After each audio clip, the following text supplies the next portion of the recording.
over. All the things are over.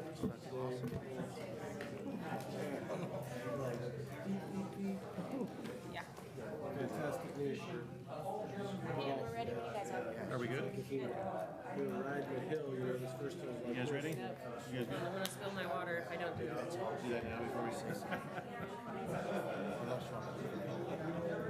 You guys good? We're too awkward. All right. Good evening, everybody.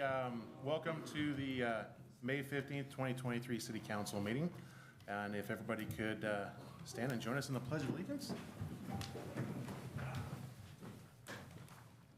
I pledge allegiance to the flag of the United States of America and to the republic for which it stands, one nation, under God, indivisible, with liberty and justice for all.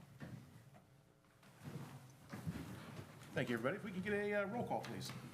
Councilmember Stroman? Here. Councilmember Walker? Here.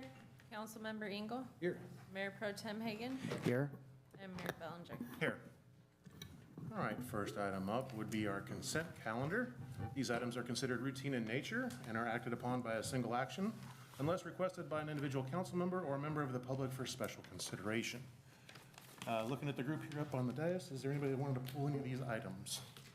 Mr. Mayor, Yes. I would like to make a correction to last meeting's meeting minutes.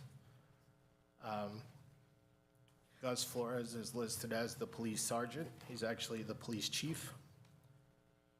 And I would like to pull check number I-135454 for Ardura in the amount of $10,975 for additional discussion. So both of those items will need to be pooled. So we'll have to pull item one off, item one and item two. Okay, so we're going to pull item 1 and 2. Before we move on, is there anybody out in the, either online or here in the chambers that would like to pull anything from the consent calendar for consideration or discussion?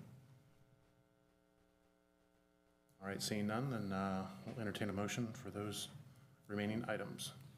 I'll make a motion. I'll second. All right, so we have a motion and a second on items 3 and 4 of the consent calendar. All those in favor, signify by saying aye. Aye. Those opposed? Carries 5-0. All right, let's move to item number 1. Should we do these individually or can we do them together? Individually, was that the only correction to the minutes? Yes. Okay, so we will amend the minutes to go back and list Chief Flores as Chief Flores instead of Sergeant Flores. And then for item number 2, go ahead, Sean, or go ahead, Councilmember Stroman. Do we have to make a motion to, or so we do it together as well? You could do those together if you Okay. like, sure. So on this check, it's listed as job number 14225, miscellaneous engineering projects in the amount of $10,975. Just like some clarification as far as what is miscellaneous engineering projects for almost $11,000. Sure. So miscellaneous engineering services, Ardura is our contract city engineer. So he does all of our engineering projects. And so we have projects that if they gain enough momentum, end up getting titled and a code made for them, which is typically our capital improvements projects. Any work that we're doing on development projects as well. So if a project moves forward and they've submitted for civil improvements and have an example, I guess, would be Orlando's Market. They have a deposit on file. We've created some type of code for them, and we're utilizing those funds to pay for them. But then also Ardura, if they're doing any work related to that project, would bill for that, and then we cross-match it with that account. So it's basically staff double-checking our costs. So a lot of miscellaneous stuff would either be development projects that are currently in progress that the city engineer is billing to, and/or any potential projects that we have moving forward, capital improvements wise. So if they're, and I don't know if we would we list, so the miscellaneous one should be development projects and any other miscellaneous stuff. Every once in a while we'll have hiccups come up related to, it's hard to describe, but there are several things that come up throughout the months that we have to utilize a city engineer for that aren't necessarily related to a project, and so he would bill under the miscellaneous account for it. Whereas the line item below that, the job number 23115, the First Street improvements, that budget is set up for that specific project. Correct. And this other one, miscellaneous, is kind of a, It's a Auto. catch-all. Yeah, it's a monthly catch-all, so we'll have a certain amount of miscellaneous engineering services, which also includes him being in our office Tuesdays and Thursdays at that designated time period, 8 to 12. And then any other work he does related to things that are happening in the office.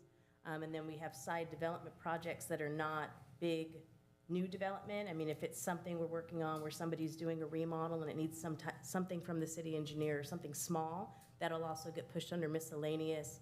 But our billing tells us where to put it through, and so we'll take that amount and bill it to the proper project, or pull from the proper project account. okay, thank you. I hope that came out right.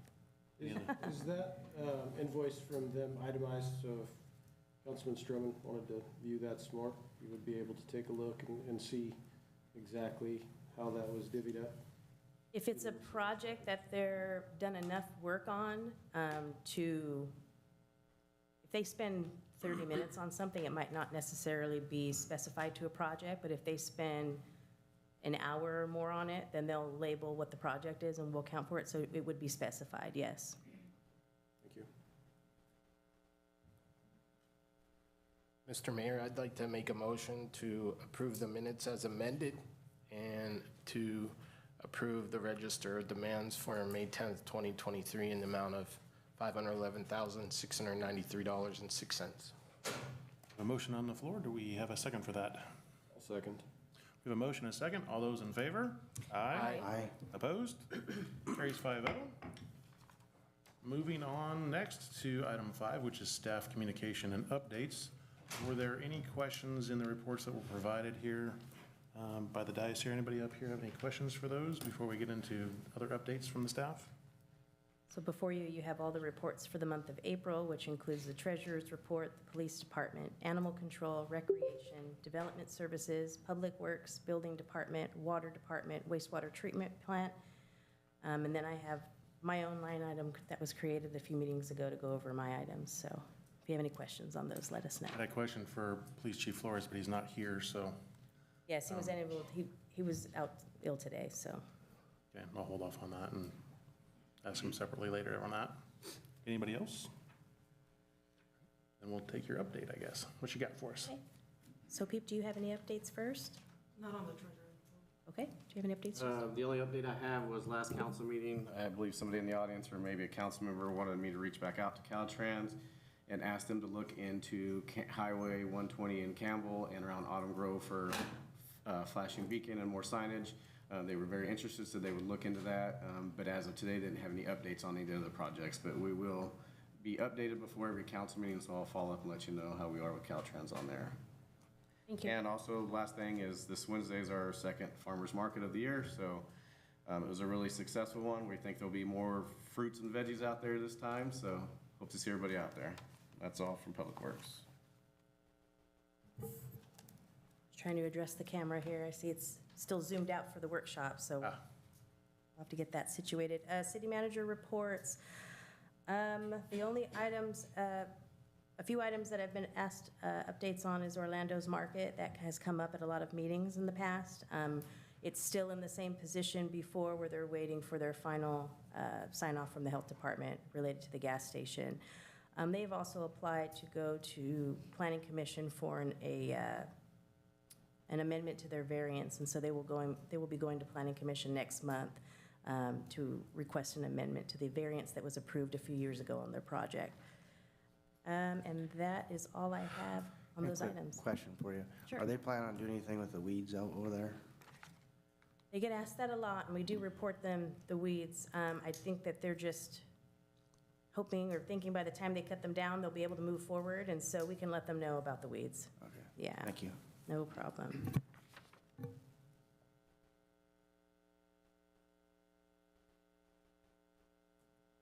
Is there anybody else here, either online or in the chambers here, that had any questions for any items on the staff communications and updates?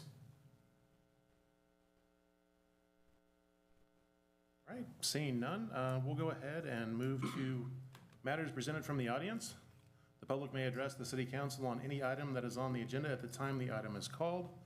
The public may also address the city council on any item not on the agenda that is within the subject matter of the city of Escalon. Each speaker is limited to a maximum of 5 minutes. Unused time may not be yielded to another speaker.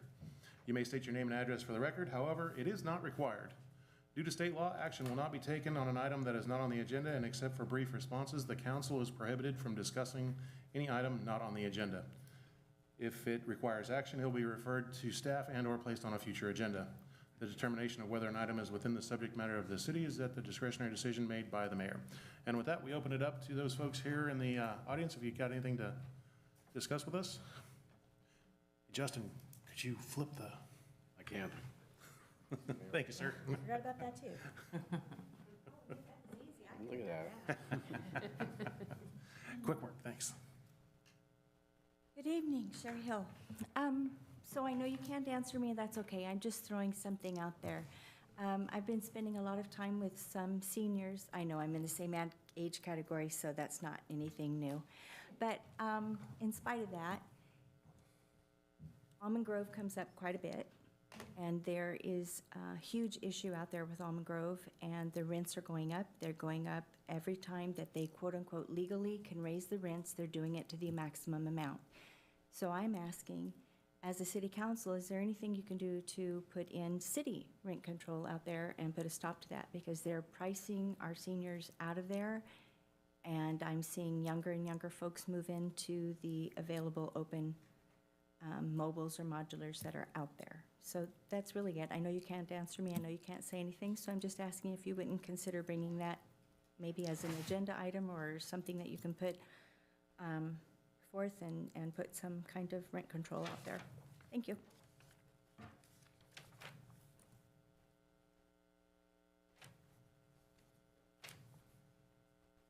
House Council, Mayor.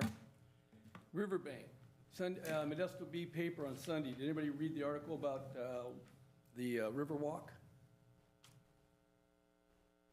Nobody. Okay. Well, anyway, Riverbank now has decided to do a development of about 1,500 acres from the edge of Riverbank out to McHenry, and they're going to develop about 1,000 acres of that. In that process, the Corps of Army Engineers has said that the land by the river is not convertible to housing, so they're arguing about that as well. It's the largest development in this area in Stanislaus County in a long time. My point for bringing all this up is this. City of Riverbank a while back stated they would never go further west than they currently are. They're going a lot further.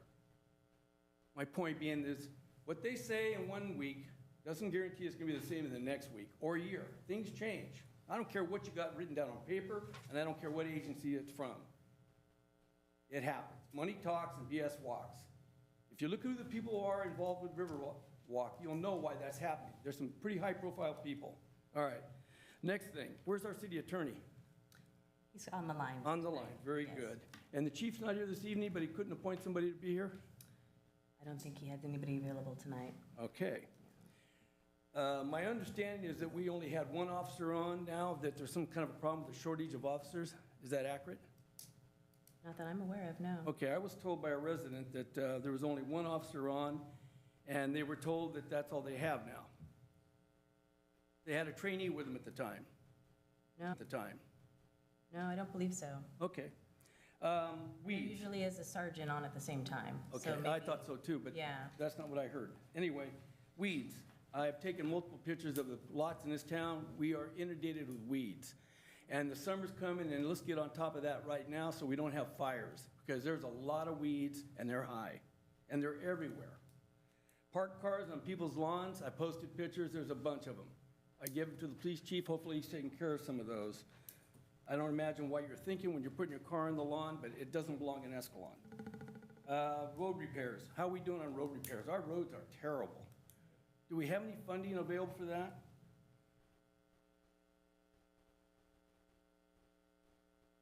Which roads are you, Our city streets?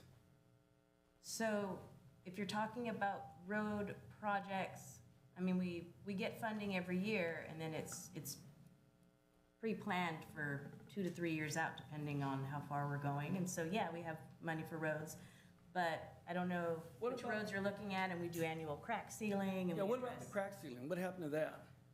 We do crack sealing. Go ahead, Justin. Yeah, we will be crack sealing in approximately about 3 weeks over in the Sanchez and Valdepina area. And also there will be a complete repave job in the area once we're able to get the water line repaved in there, but that's our next project. Okay, on California, I think it is, you guys did a patch, and then the patch sunk.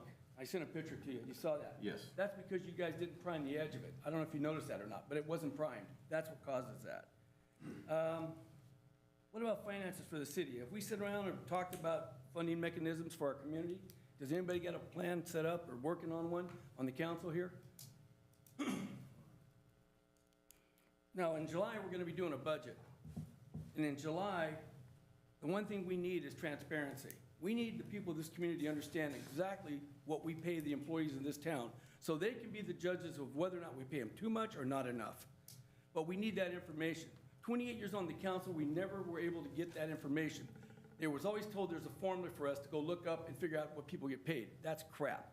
That stuff should be transparent for everybody to know and see. Assessments district, we talked about the land out here on the corner coming into town. There's a possibility you could do an assessment district maybe there that would help fund that infrastructure rather than putting the onus on the city. But an infrastructure or an assessment district is one mechanism they use in different areas to do. Or parkland, we have 19 acres of parkland. I am totally opposed to putting any housing on that property. That is insane. We put that park together for one reason, so the people of this community would never have to drive across town ever with their children. They could all stay at one location. So I don't think it's a great idea to put those houses on there. I think there's other locations. There's 35 acres in this town that could be developed. Find one of them to put it on. Bringing new business to town. We should work on some incentives for businesses coming to our community. Give them some ideas that we could maybe spread out their funds for costs for their permits and stuff so they could afford to come in. The reason a lot of them can't make it is because we're taking all their money up front from them. And they have nothing left to work with. But if we gave them a projected time to pay, they'd have working capital be in business. Something to think about. Thank you.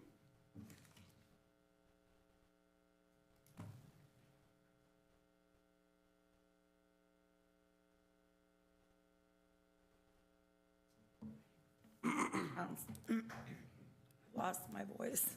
Council members, Mr. Mayor, I don't know if you're clairvoyant, but you literally took half of the things on my list.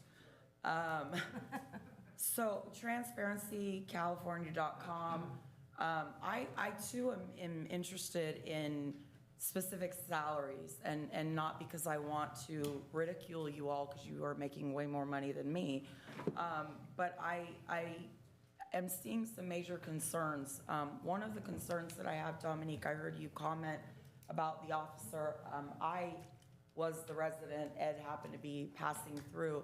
As many of the residents know, we have been dealing with for the last couple of weeks, resident in our community that is not well. And some people are out trying to help the situation, like myself. I had to call and have the officers come out on Saturday as a result of very 4 hours of horrible things being said. And myself, I can take it, and I did take it, but it crossed the line onto my children, and that's where I drew the line. And I asked that they come out for her safety because I was ready to catch a case. I was done. It was true. There was one officer. He had a trainee, brand new. They were in one patrol car. He said that on that shift, which I'd have to look back, but it was like middle of the day, that there was, in fact, just the two of them on duty. There was not a sergeant. The chief was not on. That is concerning to me as a resident.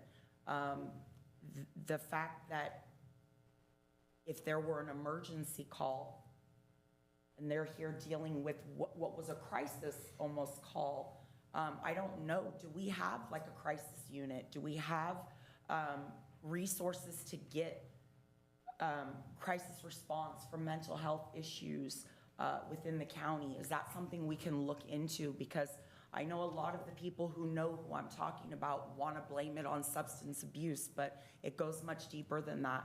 And if we have limited officers, he was literally at my property talking for a half an hour, then had to go deal with that for another half an hour. Who's watching the rest of the town, right? It's concerning to me. The weeds, I don't really pay as much attention to the weeds as Ed does, but there is a new home that's being built literally across the street from my home on the corner of James and First. I do know the owners. I do know that they are building their own personal home in Modesto, and they've made that their priority home. So they do this as they can. The problem is the trash is piling up. They're leaving things like garbage bags on the property that it's fenced in, but those garbage bags are blowing onto the street, and the weeds are now 4 foot tall.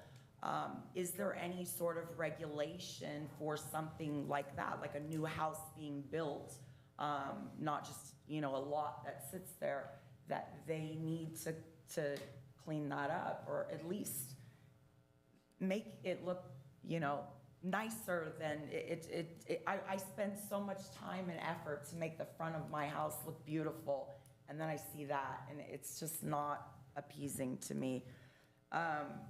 I want to praise the police.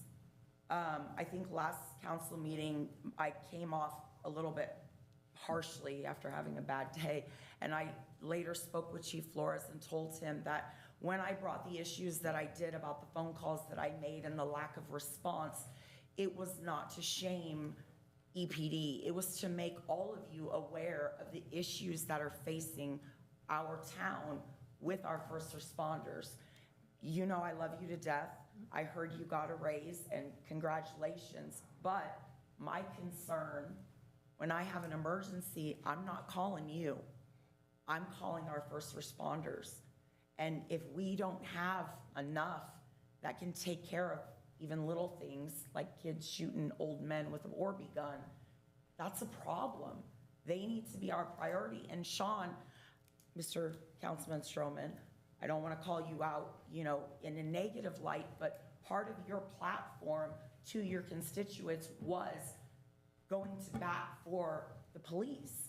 And it's been 4 months, and I'm not seeing it. I'm seeing that we're spending $16,000 on radar trailers that have no consequence. You don't get a ticket, you don't get an officer coming to your house, it doesn't record anything but the statistical data of how fast somebody was going on average. In my opinion, that is a waste of funding. There are other options, right, that we could look at. But I do want to praise that officer, and I can't remember his name, maybe you guys know, it sounded like Maldonado, but with an L. Maldonado. With Maldonado. No, No. L. L? I think Maldonado, I don't know, whatever. Anyways, he was amazing. He was amazing. He knew he had the opportunity to arrest someone who was having a mental crisis, and instead, he chose to seek out and get them mental health care. And I was damn proud to know that he's one of our officers, and he needs to be recognized for that. Couple last things. If we can make that quicker, we're getting past your time. If you can make them a little briefer. Yes, aye, Captain. The road, I can't remember what street it is, 2 sinkholes, 1.5 feet into the ground, and I can explain to you after. And then the last thing in terms of the budget, is it possible to form an ad hoc committee for the purpose of the upcoming budget? Is that something that we can look into and/or discuss, having members of the community or specific members be a part of what goes on in allocating funding for the year? Thank you. Anybody else? Thank you for a few minutes of your time. My name is Win Layton. I'm better known for my dog Scarlet, as Justin will tell. I almost had to reintroduce myself to Justin because I didn't have my dog with me. Anyway, I'd like to speak to you for just a few minutes about Memorial Day, which is coming up in 2 weeks. As you know, we have some men out on the wall out there who have been killed in action. And we have Gene Kelso, who was killed in action in Korea, Justin Williams, who was killed in action in Afghanistan, and last but not least, my grandson, James Layton, who was killed in Afghanistan. And it bothers me that on Memorial Day, the city flags are never at half-staff, and they should be. It's a national holiday, and it's done around the country, and I think these people who have given their lives for their country deserve that for a half a day. They go down in the morning and they're back up at noon. And I don't think that's too much to ask. So Consider it done. I would agree. that's all I have Consider it to done. say. Thank you for your time.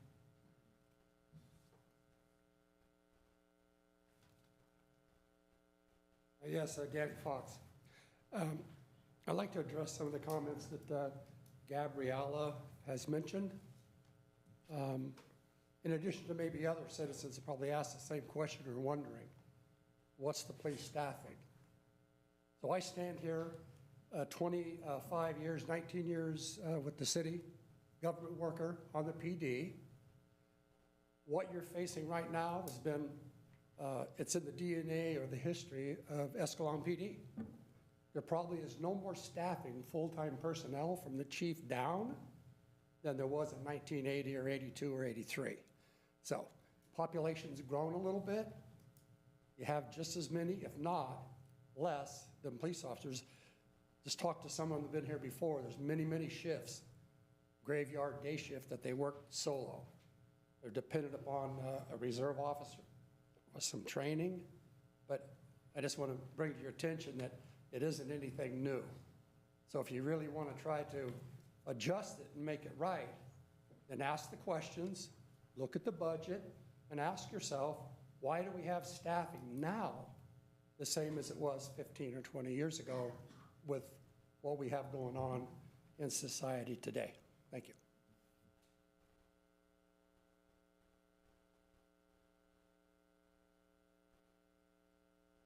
Anybody else? Anybody currently online that has anything they would like to speak to? Hearing none, we're going to close matters presented from the audience and move on to administrative matters. Item number 6, an agenda item request from Kurt Danzinger regarding wastewater treatment plant updates, upgrades, and costs. Thank you, Mayor. So I brought this item before the council at the last meeting and asked if you wanted it to be agendized so that council could discuss it, and the consensus was yes. So I did add this item to the agenda, and we do have Mr. Danzinger in the audience if you'd like to speak.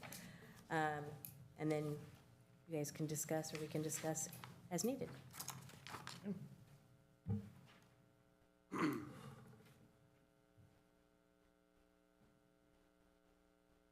Good evening, Mayor, Council, Kurt Danziger.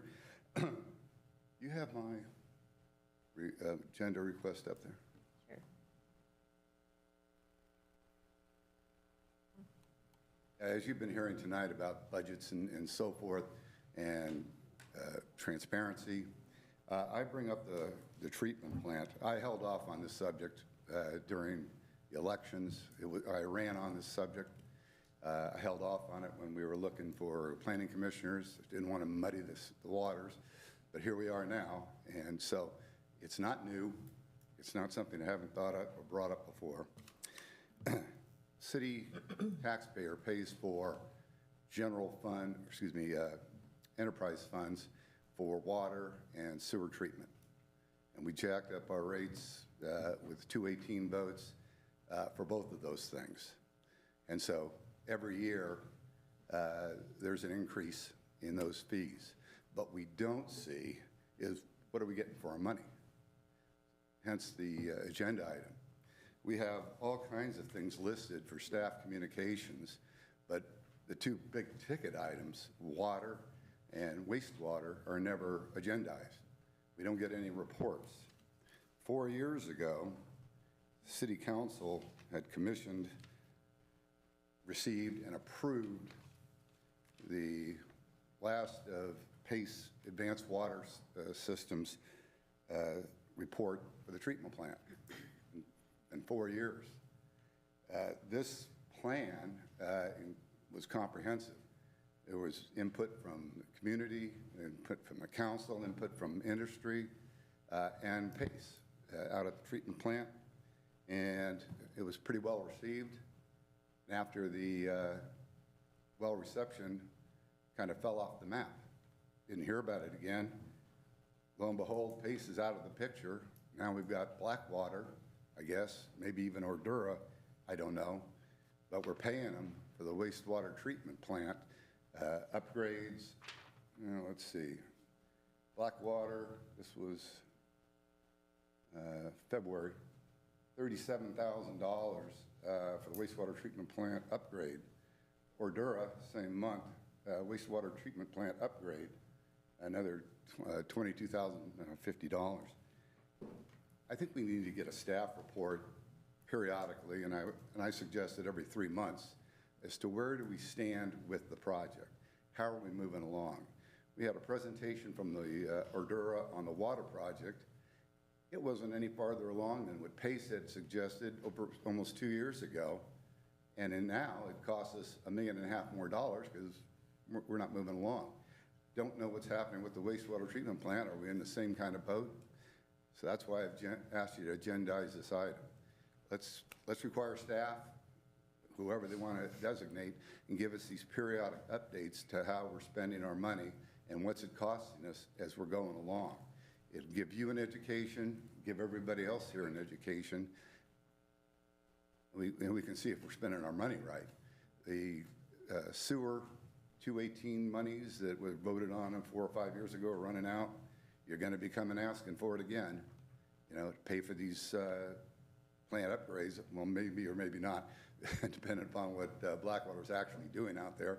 I don't know. But if you're going to come for more money, you need to tell everybody what you're spending it on. Same thing with the water. So I would hope you could give direction to staff.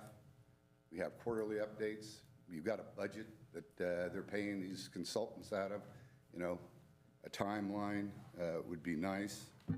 I can only show you, if I can find it, from the PACE study.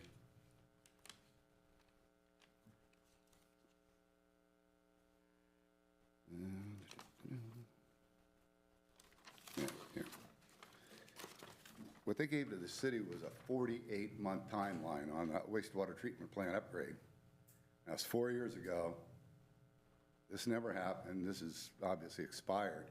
Well, what do we have now? What are our timelines for whatever we're doing out there? We've dropped this program. So what are the upgrades? How far along are we? When is it going to be completed? Those kind of specifics. And I don't think that's too much to ask. And I think that we ought to agendize that and make it a permanent part of the staff communications till the project's done. You have any questions? I mean, it sounds pretty logical in what you're asking for. Do you see any objections or any problems with? Not at all. Yeah, then. Love to clarify. Yeah, I think more clarity, the better. The second part of this, wanted to do one at a time, was the monitoring requirements. And I realized, and I did get to meet with Andrew Hagan and city staff. I understand the city's position. I kind of figured out why, with my communications with Andy Comar from PACE and from the city, how things kind of changed as far as direction on how much work they wanted to do, what that would do to our state permit.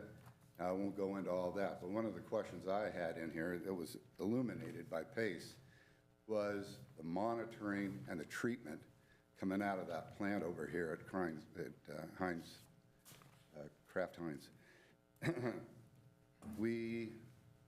I got an explanation. It's not a scientific detailed one. We're monitoring this kind of on a monthly basis. We take a grab sample at the end of at the beginning of our pipeline and what have you.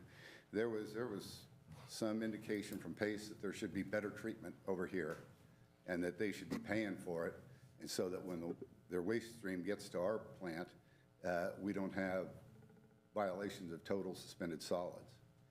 The city's worked with these companies there. I mean, they've got them sweeping instead of throwing it into their wastewater pile, but still, when their one and only diffuser plugs up over there, there's really no way you can say that they're not sending us, an illegal discharge based on their permit, which I haven't seen yet, and I'm still waiting for. So, based on that permit there, we ought to ask staff just exactly how accurate, their discharge to our plant is, as far as their record keeping goes, and what we see it coming into our plant, so it doesn't cost us money and or staff times, those kind of things. Because right now we're sampling, or they're sampling, they're the only ones holding them responsible. The city, I guess, does fine them, but I think during the season, they'd probably fine them a lot more than they are now because, they can't meet the discharges. Are there any questions? I had one quick for Justin, or for Public Works. Yes. Can we speak to what Tom had talked about as far as working? Yeah. We can? Okay. They're currently looking into and trying to get a lot of this mitigated at the source, so at the industry itself, as far as the solids are concerned. Yeah, and so they're in negotiations, is my understanding, to fix that problem at the source of the problem. And I appreciate all that. This is also, I'm presenting this to educate. You guys are new. You don't have the experience long-term with the processes that have come before you. That PACE report cost $72,000.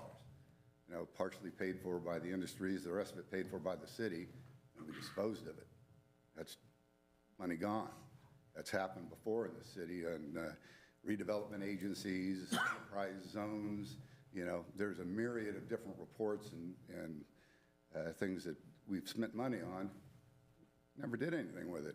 So I'm just trying to make sure that we get our bang for our buck and that, we get these reports come out here and make us all feel a little more educated. Thank you. And thank you, Andy, for calling the meeting. I do appreciate you reaching out there. It was a good thing for you to do. I have a question for somebody. Either Justin or city manager. Okay, so the report, the timeline that was presented from PACE, that is the timeline that was accepted at one time. Did Blackwater also create a timeline, or did they accept that as the accepted timeline, and are we going by that? Or is there a new timeline and a new presentation that we can publicly view somewhere, or is that something that exists? Blackwater, we are going to have Blackwater come in and give a presentation with everything that Kurt is asking for will be answered. There is a timeline, there's a time frame. Of course, it's different than what we have because it's 4 years old, but there will be a timeline set out for months to years of what can be done. It will be phased out with pricing, with construction, with everything.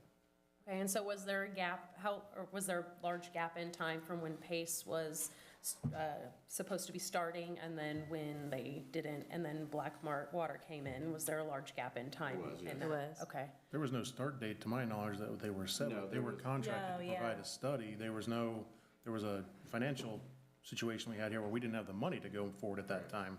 It was my understanding, so Correct, and then they were never given a contract to move forward or anything like that. Yes, and then the consultant met at the plant with staff and members from the community to kind of give a wastewater treatment plant tour. I don't recall how that was set up, but that was kind of like the last thing that happened, and that was probably June or July, or maybe it was after industry right around the time where the report was approved, because we'd have to talk to industries about it and kind of go over everything. And at that time, the industries had asked for time to evaluate it, take a look at it, do things. Since then, we had COVID set in for a few years. That basically took some time. They've had staff changes, we've had staff changes, and so it's essentially all new people too, so we're kind of all starting with that report. Blackwater is using the study, but they have made modifications to it. And keep in mind, the state's on top of us as a city, that they won't let something like this go. We're still in the process. I understand that we maybe apparently haven't been as transparent with the process, but we'd be more than happy to keep filling everybody in and keeping everybody up to date with the process, no problem at all. Are we still under the impression that it's a 48-month process as the original project was, or longer, shorter? It can't, It would have been a 48-month process if the funding was in place. correct. Okay, and so We didn't have the funding. we don't have the funding. No, in we place. don't have the funding. Yeah. At And it this could be, depending on when it comes through. You can choose to collect phases together. You could choose to do it all at one time. You could just use to do one phase, come back so many years later and do another. It's something that we will discuss as a city, as a council, after the presentation and after city staff is comfortable with what is being presented to us for the upgrades at the treatment plant. And do we have an expected date for that type of presentation to come forth? We were just presented a couple weeks ago with close to 90% design, so we're hoping by next month that we're close to 100%, and within the next month and a half, too, we will be having a presentation with the full design for the treatment plant. And we had talked, we've been talking to the consultant on having a presentation with council on that project for the last few months, like we did with SSJID. We had an introductory presentation, because we know that there's some that don't have any background on that project, and the same thing will be done here, where we're gonna be having the consultant go back and go over everything that's put us into the position where we're at right now. And so they're putting something together that's gonna go back as far as we need to go, so that everybody gets that full picture on where this started, where we were at, what past councils have done, how we've moved forward with things, and here's where we're at now, and this is how we have to move forward. We should expect that within the next few months. Yes. Okay. So without going on a rant, I'm just going to ask a quick question. The level of reporting that is provided to us during staff communications is very detailed. In particular, from Public Works, I can tell when Public Works is filling manholes, disinfecting play equipment, washing trucks. It's very detailed, so I know exactly what you and your crew are doing every month when that staff report comes to us. We have the 100% complete opposite going on right now with Blackwater and Ardura. We're spending bills, we're paying them $21,000 for miscellaneous engineering projects and First Street improvements. What did we get for the $21,000? I don't know. Thank you for asking. Well, I guess my point is that, Justin, I can appreciate the information that you shared, the information that Chief Flores shares, the information that Sopeep and Dominique share, but we should hold our consultants to that same level of detail and accountability as city staff, because that's why they're there in the first place. They're consultants because we don't have that expertise on board. So I think at a minimum, it would be really helpful if we got a report from Ardura. Yeah, Mr. Danziger suggested quarterly progress reports. I don't really think, I mean, it's up to the rest of the council, but I think, why not make it a monthly report? And they can tell us what they worked on the last month, because we know exactly what city staff does. We should hold our consultants to the same level of accountability. Those are my thoughts. My name is Don Bennett. It really bothers me what you're saying. You people don't know where this money's going. You're paying, and you don't know what you're getting for it. When I worked for a company that was throughout the United States, and I was in a position that every Tuesday morning, we had a staff meeting, and everybody had an obligation and a pad, what they're gonna do that week before they got back the following Tuesday to report what was done. Is what you're doing right now, don't you see each other during the week, sit down together? We're not allowed to, Don. Legally not allowed to speak except in public. So it takes months to get everything done then. The only way that we, all 5 of us, can talk as a body is at these meetings. Legally. I'd be embarrassed. I am embarrassed. It's the way the government works.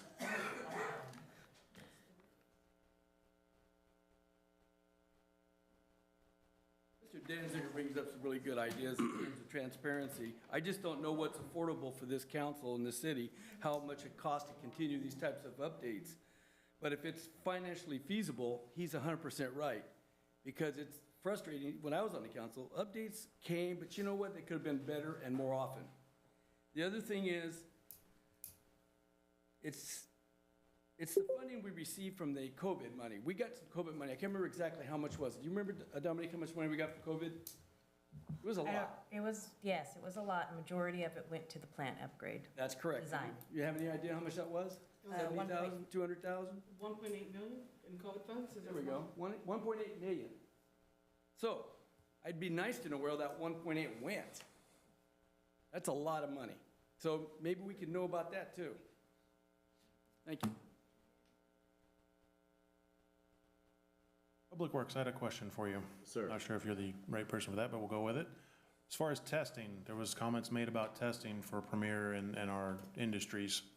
Who do they use for their sampling? Do they run samples every day and have a sampler jug that does a certain pull every so often? I worked for a lab that collected samples. The city collected their 1 or 2 samples a week, depending on the industry, and then the industries themselves contracted with an accredited lab. They put in the sampler, and they pulled water every 10 minutes, 5 minutes, whatever the program was. And they pulled samples from that jug every day to basically average the cost based on if the city's day was a Thursday and had a hard day, their fees are going to be high. But if you average that with an accredited lab sample over a 5-day or 7-day, if they're running 7 days a week, you get a truer picture. Are the industries that we have in town doing that? Yes, they are. And is FGL doing that? Is FGL the source that we're I doing? think they've kind of switched, one has switched from FGL. Eckert's may use FGL, I'm not quite sure what Okay. third party Premier Brands is using now, but yes, they do that. But is that what we're doing for their invoices on a regular basis with our industries? And a lot of that, We too, already- if you look back at your wastewater treatment plant that's provided, you'll see a lot of those numbers in there. Right, I'm just asking for transparency for the rest of the Yes. folks to know that there is more than just one city sample pull. There's multiple. Depending on what they're willing to pay, because it's worth their cost as an industry to pull a sample every day with an accredited lab to do that work. That is correct. We even have during the season samples, city staff pulls weekly, 24/7 between them and us, different pools and third-party labs, or getting these results for us and as well for the industries. Okay, thank you. And if they're in exceedance of their permit, we bill them in excess. So they pay for exceedances. Okay. So, to kind of piggyback on what I was just saying, you know, we're spending thousands of dollars for the city engineer. When these reports come before council, depending on schedule, I think it would be important for council to hear from the city engineer on these issues. Nothing against you, Justin. Sure. Nothing against you, Dominique, but we're paying him enough money. The least that he can do is come to a meeting and discuss this issue that Mr. Danziger brought up, as well as the issue with the surface water report that I mentioned at last council meeting. I would like to consider the cost of that, because he is a paid Hourly employee. for that. I don't think monthly For is. time, and then for time. project-based on, So I don't think necessarily in the best interest of our community, a monthly report from him in person. It's No. gonna get a little spendy. That's not what I guess I need to clarify. A written report monthly, similar to what staff presents, and then at least come to the council on a quarterly basis so that if we have questions, we can ask the questions.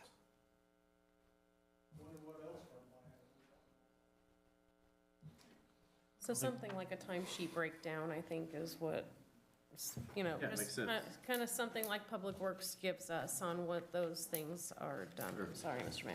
That's okay. I think we're on the same page. I understand what you're wanting.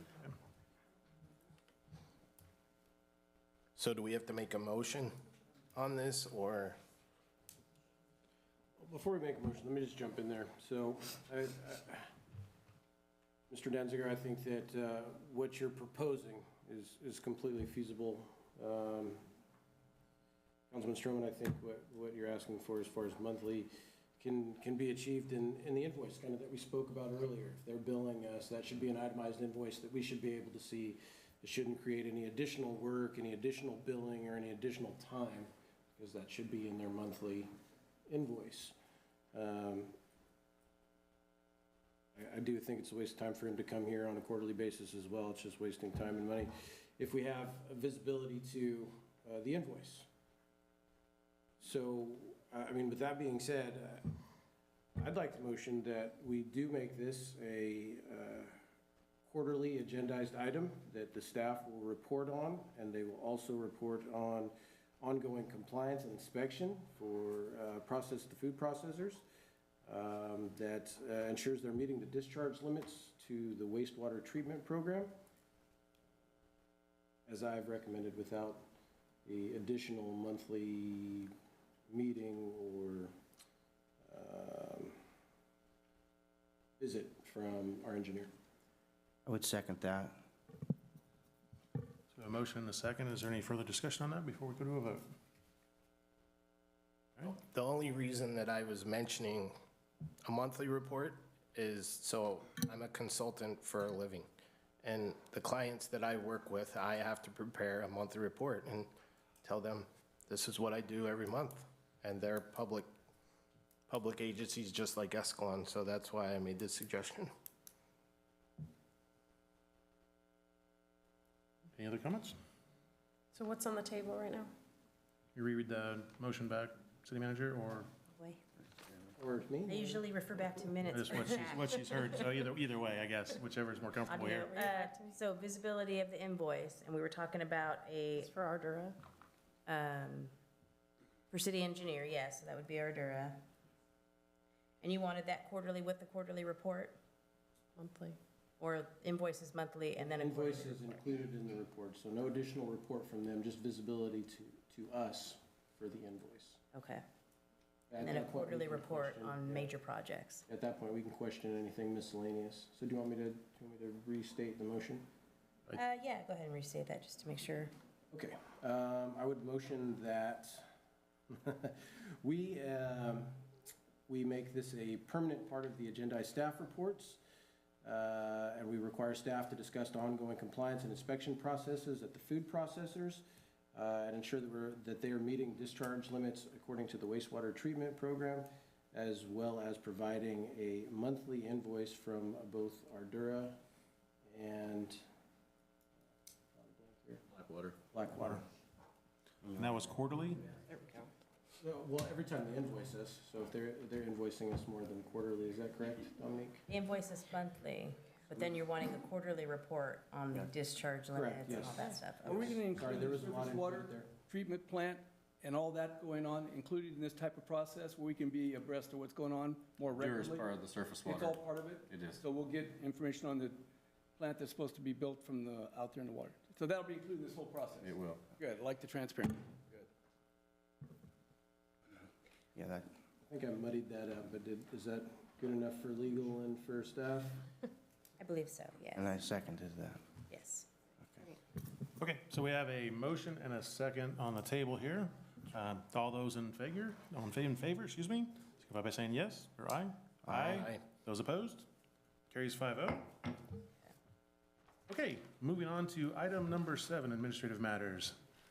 Receive an agenda item request from Larry Grassi regarding updating parking regulations on any business that moves into an existing building that matches the same use they currently are, and provide direction to staff. So staff, what do we got here? Thank you, Mayor and Council. I brought you this agenda item request at the last meeting and asked if you'd like to place it on the agenda for discussion.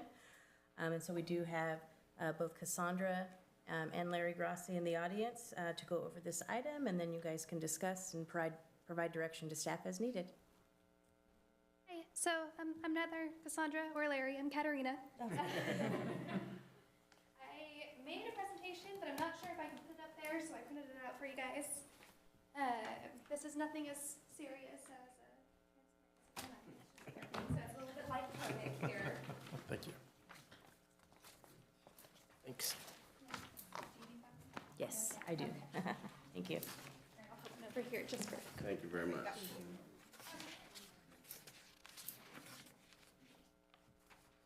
So, like I said, I'm Katerina Grassi. I'm Larry Grassi's daughter. I appreciate you taking the time to listen to me talk a bit about the parking situation that's going on in downtown Escalon. If you flip to the first page, you will see a sign that says, "Good luck, you'll need it with a parking lot."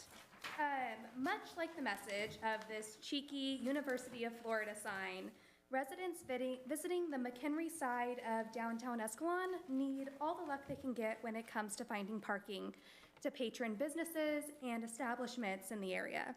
Over the past 3 years, there has been an influx in patronage to this area, with new businesses moving into the old lumber yard, a new barber shop with an increased number of chairs, a revitalized transmission shop, and the always popular for events Portuguese Hall.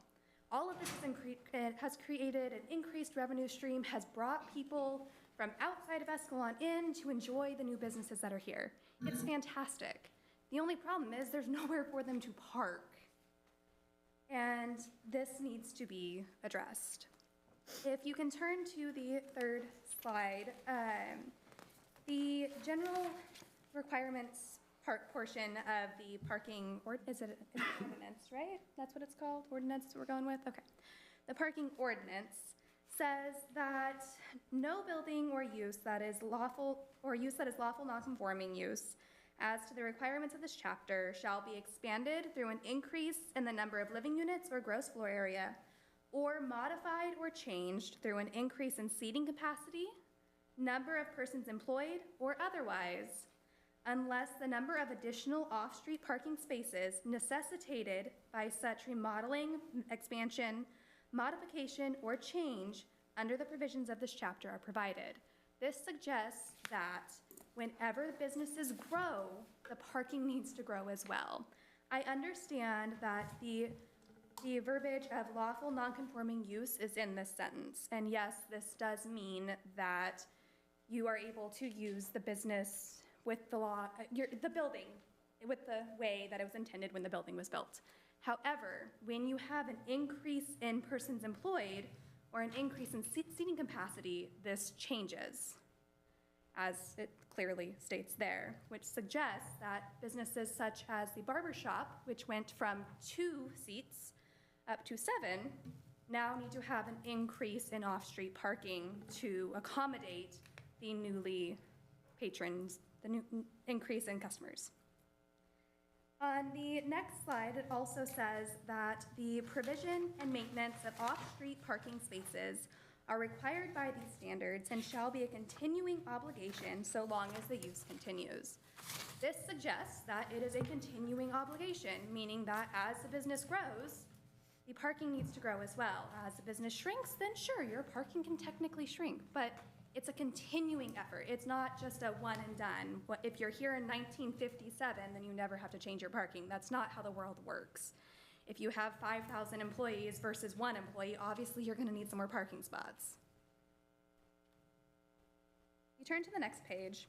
We do see in that portion that I previously talked about of being a continuing obligation, there is a section that says, except for those properties in the downtown parking district.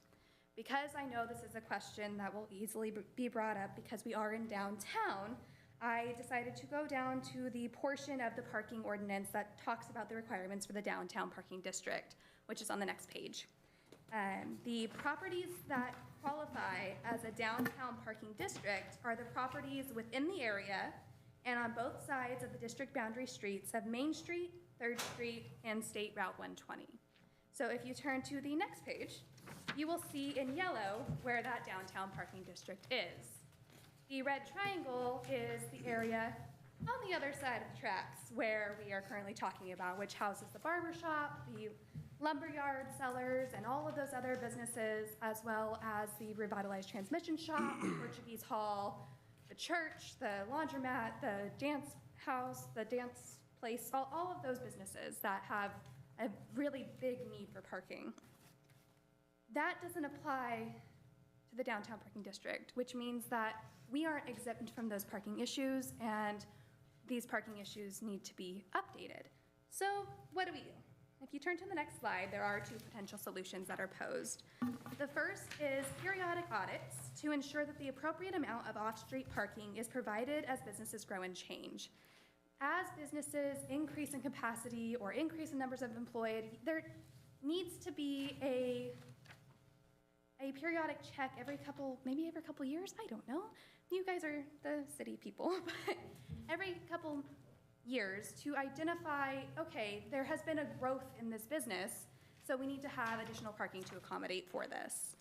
The other potential solution, which I personally feel is the easiest of the solutions, is for the city of Escalon to purchase a lot on the McHenry side of downtown Escalon with the intentions of building a public parking area to meet these parking demands. The city is talking about doing a beautification project on this side of the tracks anyways. Why not include a public parking space, public parking lot in that beautification process? And that is all I got for you. Thank you for your time. Do you have any questions? Okay. I know it was a lot and I talked a little fast.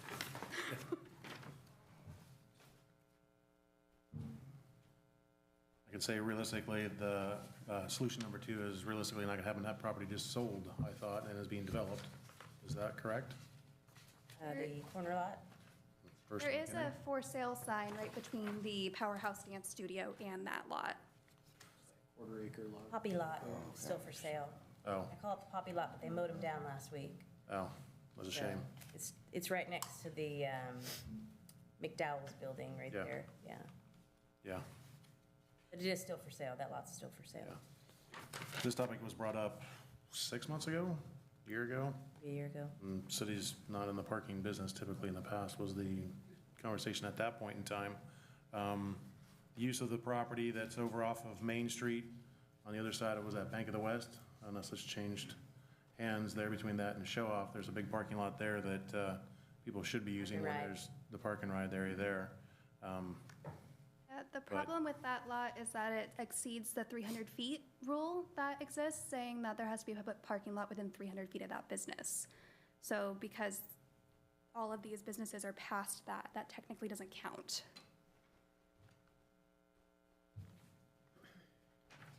Next to the Poppy lot, okay, on the corner there, right, on McHenry and First Street, that is slated to be a commercial convenience store, is that correct, too? So That was what it was would be, approved for. It was approved for. But we haven't seen anything come in since it got its approval, and so I'm not absolutely sure if that's moving forward or not. if been that quite a moves break in by time. design, that might actually increase parking if we could somehow work that in.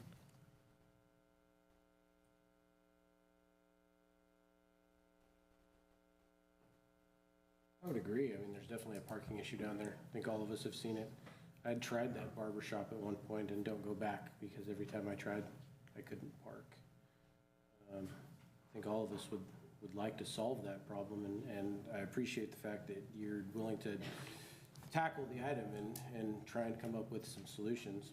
I wish I had a good solution for that problem currently, but I don't. It is very congested down there, and as those businesses grow, as you've suggested, I do anticipate that to get worse. So thank you for bringing it. Hopefully, together, with the council and the community, we can come up with something.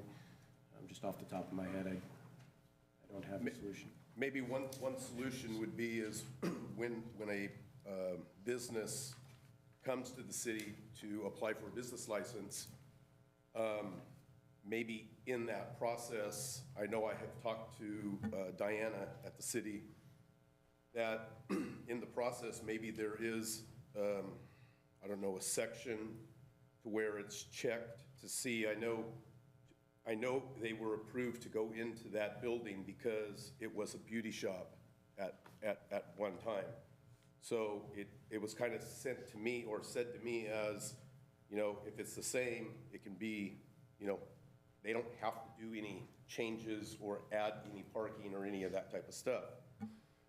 We're talking apples and bananas because a 2-stall hair salon might, in a good day, see a total of 6 vehicles come through there.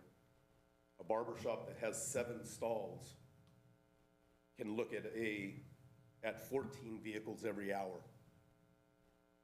And that means 7 of them as barbers and 7 of them as customers, not counting the ones that are waiting to get a haircut. So maybe it needs to be analyzed, is the business really fit to be in that spot based on those, you know, issues? I mean, yes, it was a barber, yes, it was a hair salon, but it was only a 2-station hair salon, not a 7-station hair salon.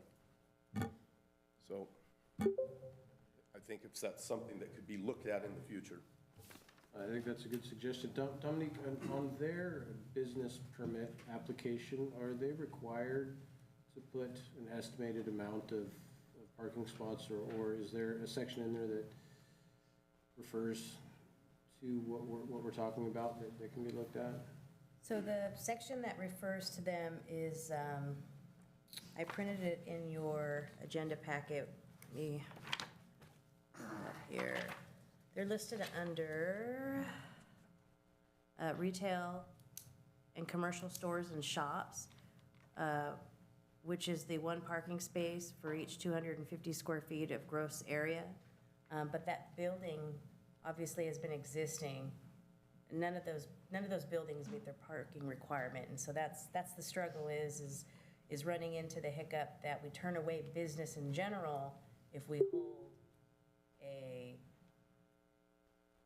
hold them to that standard where they have to meet the parking. There's no place to put the parking unless, you know, something else is figured out. But currently, all those businesses really don't have parking. But they did have parking. Some of them did. They did have parking in 1984. I have pictures of parking in 1984. And when Mr. Mize took that business over, he added the illegal shipping containers in the back to store his parts. And when that business sold, those illegal shipping containers should have went along with the business and gotten moved. And that's where the parking could have came from. There was parking. I have pictures of it. So the commercial parking containers are removed, right? The ones that are directly behind his facility on the north side of the alley, yes. Okay. There are some that are fixed on the south side of the alleyway that are painted, that are still there, that I'm not sure that are how you guys see them. Property owner, yeah. Because the transmission shop was recently sold, and so now they used to be the same property owner. Now it's one property that owns the transmission shop, and the other property with the storage container is a different property owner. I'd be inclined to table this and look into solutions. What kind of, like you're saying, analyze it, see what kind of options are actually on the table for something like this, and how realistic is it? I mean, that's what I would be thinking. We can look into some, like in what parameters do you want to give me? I mean, do you have any specific parameters? Well, I think the parking requirement should be tied to the occupancy of the building.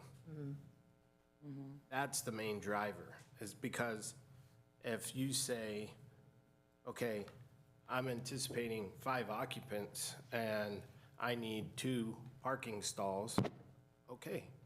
But if you say, I have an example of the barber shop, I have 7 stalls now and I'm anticipating 20 occupants, then the question should be, where's everybody gonna park? So are you thinking maybe a different word than occupants? Because our building here is 145, and we don't have enough parking for, we got to use a different word than occupants, because if you're saying occupancy, then I'm going building code, and nobody would have enough parking in that fashion. So maybe like seating, like our restaurants are done based on seats.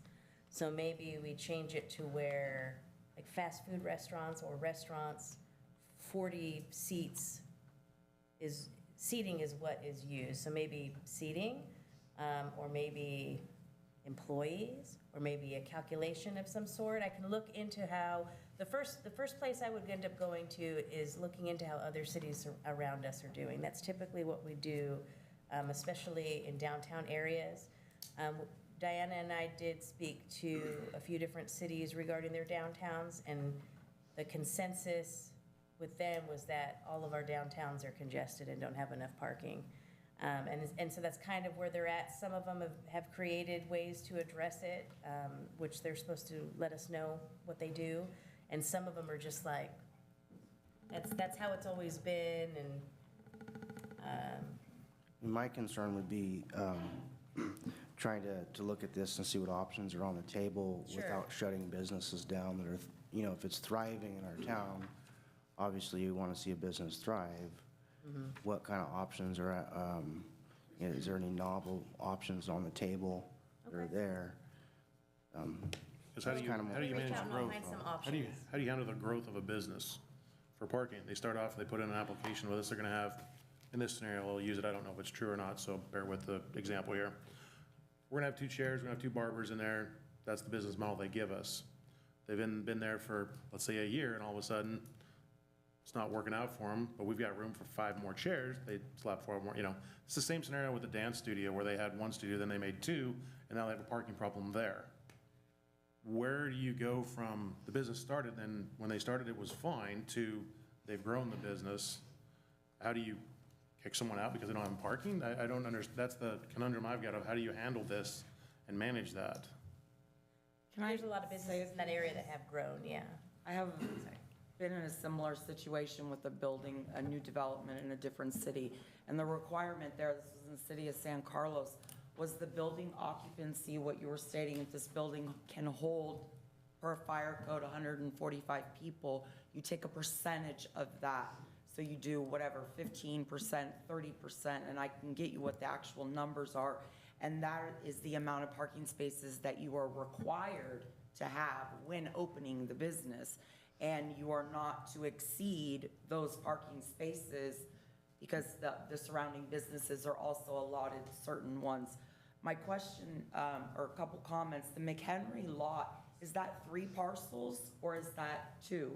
I know there's one between the dance studio and the lot that's sold. What about behind that, on that side street that goes towards P&L? Could that be a possible option? The other thing I was thinking is, what about designating during business hours, street parking specifically for businesses, like you would a loading zone or whatnot? There's a lot of danger, in particular at that barber shop, because as you know, with the road is not as so wide. You've got cars on both sides. You're on a bend to turn. You've got parents that are double parking to get their kid from and out of the barber shop. It's just very dangerous already. And clearly it's because of the parking issue. A couple other ideas. What about doing a contract, the city doing a contract with the Portuguese Hall? Most of their business or, activities happen on the weekend in the evening. Would they be willing to allow patrons to park there to try to help? And then the last thing, which for me as being a handicapped driver, where is the handicap parking? That's ADA federal code violations, and that can cost a lot of money if called out on that. The lumber yard, I haven't been in there, but there is currently parking on the wall right behind the barber shop. Public parking. But is it designated for a specific, I know it's being used by the barber shop people, but is it designated? Not very for? often. Huh? Not very often. So is it possible to, I mean, if the concern is the other businesses in the lumberyard, you know, the new businesses, can that wall be established solely for them? Or is there anywhere else on your property that you can? Solely for who? So that when you pull in the line, the parking that butts up to the barber shop, Correct? okay, is that designated parking right now for anyone? No, it's private. Private for only the The lumber merchant's yard? yard. For the merchant's yard. And you're having people from barber shop parking there? There and yes. Okay, so then that's a totally different issue then. And transmission shop and. See, so that's more goes to enforcement, right? And maybe, I mean. We just talked about, issues with the police department responding to your concern. Well, you ain't gonna get them out to do parking issues. I have to say that that's what has been advised of me, is to call the police department to have them deal with the scenario, or the situation, I should say. Yeah. And I think it's a complete waste of time for the police department to be doing this, but I have no other option. Do you own the parking? Yes, I do. Okay, so if he puts up a sign that says lumberyard, merchant, whatever, parking only, violators will be towed, and you see By the people. time I get a tow truck here, the people are in and out of the barber shop. I get it, I just think that there needs to be some sort of consequence, then people will start saying, oh, I'm not gonna park there, last time I got towed. Well, the You know? police department have come out, and, you know, it's been talked about on Facebook or whatever, that, you know, why are we wasting the time, why are we wasting the Escalon Police Department's time on having them come out and just do this? But I have tenants that rent from me, that rent there for a specific reason, is because they have parking. And I'm going to fight for them for But you have that people parking. also that are consumer, you know, people that are gonna shop me, and have handicap parking. If I go in there and there's no handicap or there's no I have two available spots lot, there. I won't be shopping there. Can we bring this back to, we're getting a little sidetracked here on what was on the agenda there, a little bit. I just, before we tangented, there was just a part that was brought up saying, what can we do? Like, businesses grow, and eventually we're gonna run out of parking.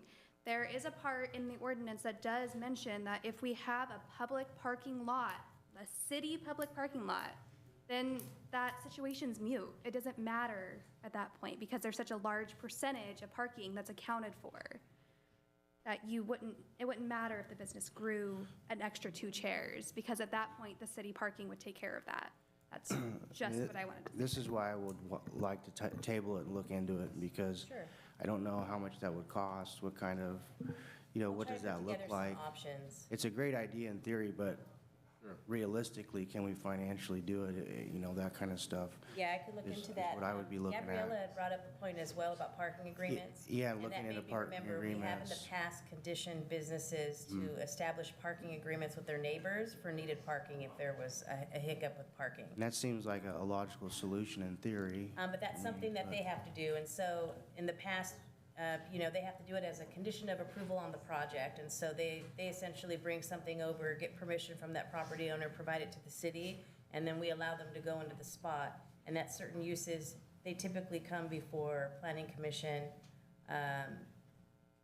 usually, or, you know, if they're sharing driveways, we do the access agreements and things like that. But yeah, we have had parking agreements arranged in the I mean, past. I'd personally like to, I don't know what the rest of the council thinks, but I would like to reach out to Portuguese Hall and just see what they say. Okay. You know, that might be an easy solution right there. Yes, sir. Yes, Dave, I'm speaking personally just to you. Yes. I appreciate it that we have a report next meeting on how many $21,000 we've sent over there to the water company and what it's been used for, and if it hasn't been used, the total of it. $21,000. I guess I'm confused Money- as to what you're. Sean said there was sent a certain amount of money over there to the water company? Is that what you're talking I mean, about? the Ardura bill that we're, Ardura, For the, I don't know The how long engineer? how long that money's been going there, but I would like to have, as a citizen of Escalon, I've been here for 20 years, and I've always thought that you were spending my money wisely, but I'm not sure anymore now. So I would like to have a report at the next meeting of how much money is going there, or has gone there, so I know where I my think that's money's already, going. that's already included in the demands of where we're spending the money, but what you're asking for, if I'm understanding this, is what we just agreed to do on a quarterly basis and a monthly basis as the bills come in. So it's already been, I think that's what we did, if that's. Is that what you said? If that's what I'm understanding what your question is, I think we already agreed So to you're do going to give that. us a report on how much? It'll be in the agenda packet, yes. Thank you. so back to the parking issue for a second. No matter what, I mean, we can go back and do research and we can determine what other cities do, but that still doesn't address the issue that's going on right now.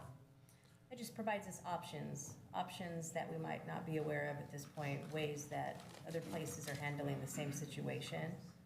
It would at least provide options that maybe we don't know of or have never moved forward with because it hasn't been the status quo here. I'm wondering if, because, yeah, I remember when the convenience store came before the planning commission and he had a plan, does it make any sense to reach out to him and say, as the city, look, we recognize that you have plans for this property eventually, but the city's in desperate need of parking. Would you consider putting down some gravel or something in the interim to allow for parking situation until we can come up with a long-term solution? I don't mind, we don't mind doing that as staff. In the past, it's always been a liability issue, and that's why most people don't want people parking on their vacant lots, because if something happens on them, Yeah, I'd like to look into see how we can, find a solution for Mr. Grassi. I just don't know exactly what that looks like. So it'd be nice to look into it a little bit deeper. No, I'll definitely. Just had one question, and I mentioned this to Diana, but she said that it happened probably way before she was even around. On the south side of Main Street, as we know, Main Street businesses have been there growing, and we know that there's a need for parking. There's, I think, 3 parking lots that are on the park side. Were those part of, did Escalon, the city of Escalon, help put those into the park, those parking lots, on the beautification, when they did the beautification part of Main Street? Do you recall, or? I'm not sure, yeah, that was here before I got here, do you recall? I know, I'm interested to know now, so let's look, Yeah. we'll find out. I was just saying, Find out. and We'll find out. like we were saying, I know you guys were working on the beautification Sure. part coming through First Street, and maybe it would be something that if that was done, Yeah, and maybe with help with some of the property owners of the businesses that we're talking about, would possibly help in maybe purchasing that quarter-acre lot and doing something. I don't know, I'm just, yeah.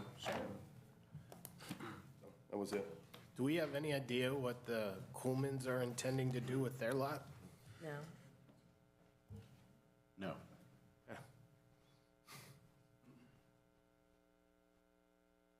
So we have enough direction on that then? Yes, That item then? I don't know if I'll make the next meeting. If I don't make the next meeting, it will be the meeting afterwards. Then move on to item number 8, consideration of approving mid-year revisions to the fiscal year 2022-2023 city budget. Good evening, council and member of the public. The item I have before you, it's regarding approving the mid-year revisions for fiscal year 22-23. So regarding the background, on June 20th, 2022, council adopted the city budgets for fiscal year 22-23, which projected $12,886,984 in revenues and $17,345,362 in expenditures. Staff prepared a budget that contained conservative estimates for both revenues and expenditures for council considerations for mid-year budget review.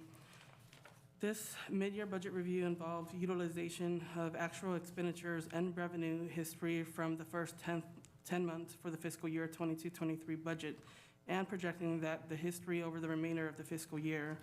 It also incorporates revenue trends specifically related to sales tax, investment earnings, property tax and development fees, conducting a department-by-department review of expenditures for supplies, equipment, overtime, and personnel costs, incorporating any appropriations that have been made since the adopted budget. Regarding the revenues, staff completed an in-depth review of the city's revenue to determine if adjustments were needed to the original budgets. There were only minor adjustments. Following are some of the more significant adjustments. It's a decreased revenue in the general fund of $70,518, decreased revenue in park differential impact fees of $182,571, increase in supplemental law enforcement less of $50,000, a decrease in revenue in water depreciation of about $1.3 million. The overall changes to the revenues in the budget reflects a decrease of $1.5 million citywide, and the fiscal year amended budget for revenues is projected to be at $11.3 million. Regarding the expenditures, staff conducted a department-by-department review of expenses. All expenditures in each department were examined, and adjustments were made to the original budget.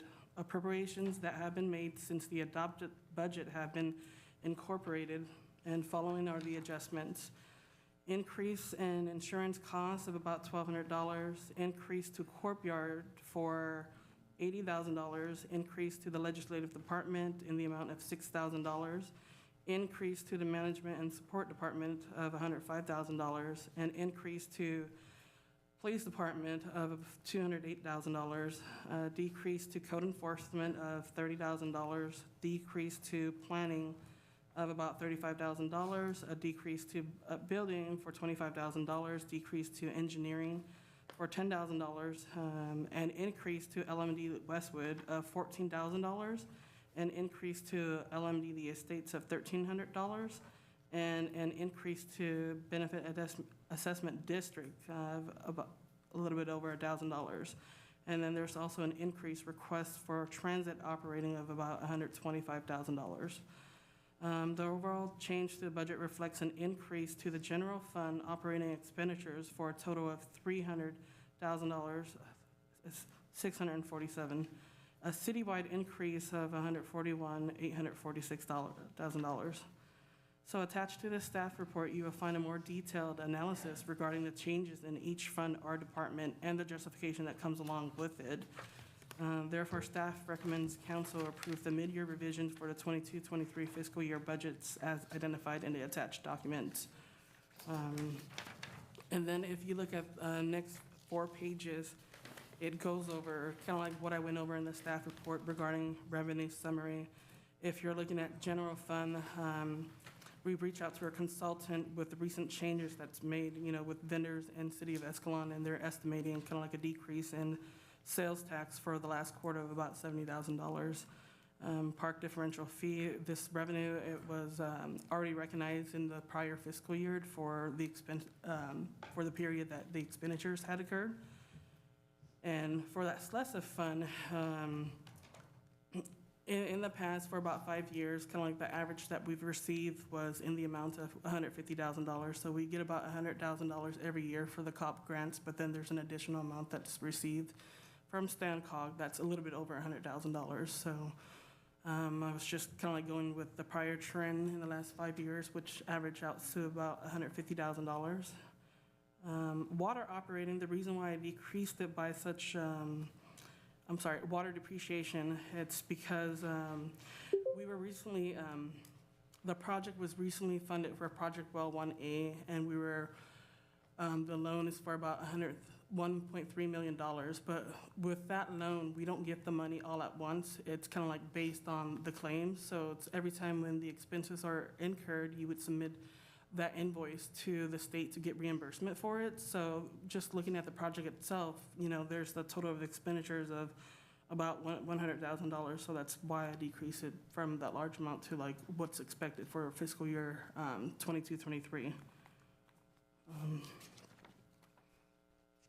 And then just going to the expenditures,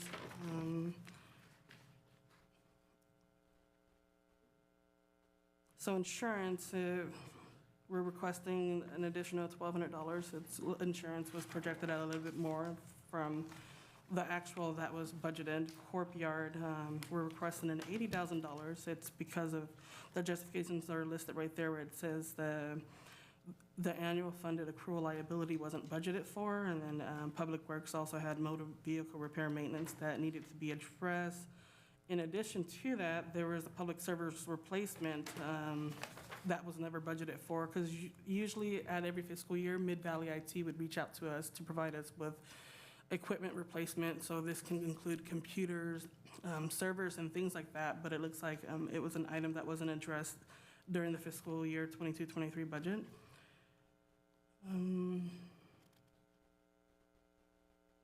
For management and support, it's basically a similar situation that happened. PERS annual funded accrual liability was not budgeted for, so I was going based off of the trend as to what it looks like for the average monthly expenses for each month for this fiscal year. In addition to that, you see credit card merchant fees were increased, so post-COVID, you have a lot of customers that are utilizing credit cards and online payments, and along with that comes with a $3 per usage charge and things like that. That was, it's not currently being passed to customers or anything like that.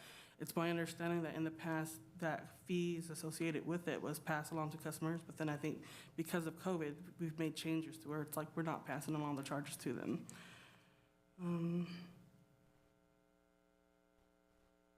So when it comes to the police department, there's also that PERS unfunded accrual liability that was not budgeted for. And in addition to that, it was at the discretion from prior council with any savings from the general fund that they put that money back into unfunded liability for the police department. So I know for fiscal year 22-23, we made an additional $200,000 payment just for PERS for the police department. And then regarding code enforcement, originally when it was budgeted, we were planning on contracting out code enforcement, but it looks like that the contract wasn't ever executed or anything like that. But then we still have pending final invoices that need to pay for legal services in the code enforcement department.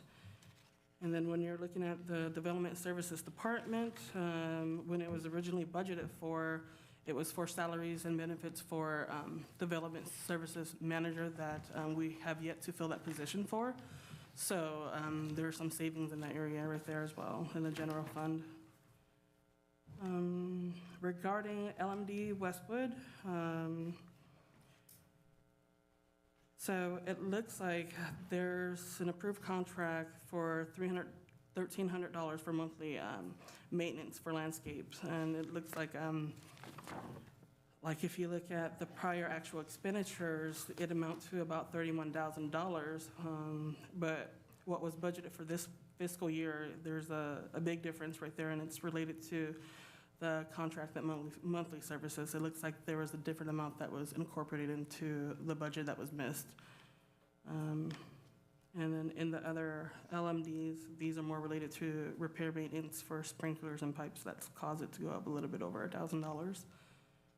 Then when it comes to transit, in the prior fiscal year, there was an amount that was budgeted to purchase bus, but it was never done in 21-22. It looks like it's something that was completed in 22-23. So I just want to reflect that in the 22-23 fiscal year. And that's what I have for you. Do you have any questions?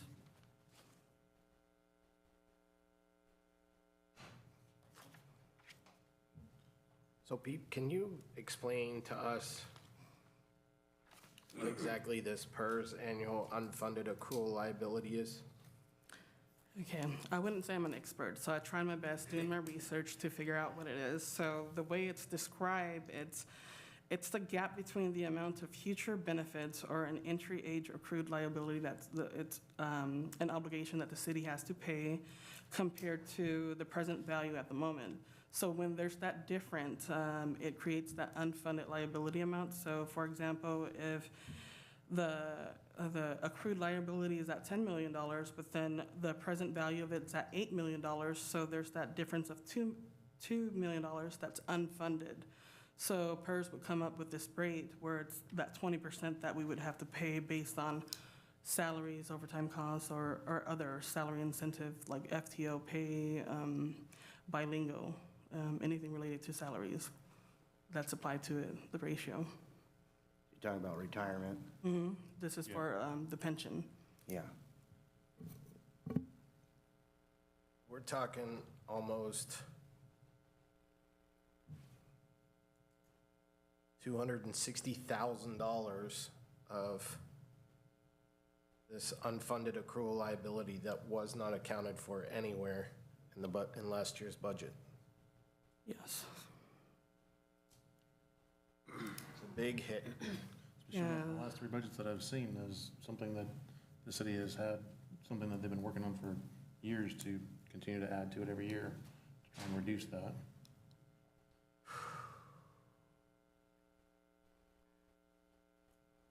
And then under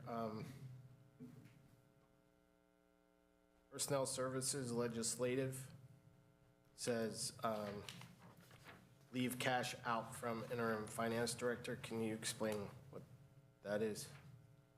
Actually, it's on 2 line items. It's under management and support and legislative. Yeah, so when it comes to the role or the way it's allocated, the position itself is split into different departments. So at the end of the departure of our interim finance director, there was leave that was cashed out that wasn't budgeted for because it was something that wasn't planned for, I don't believe.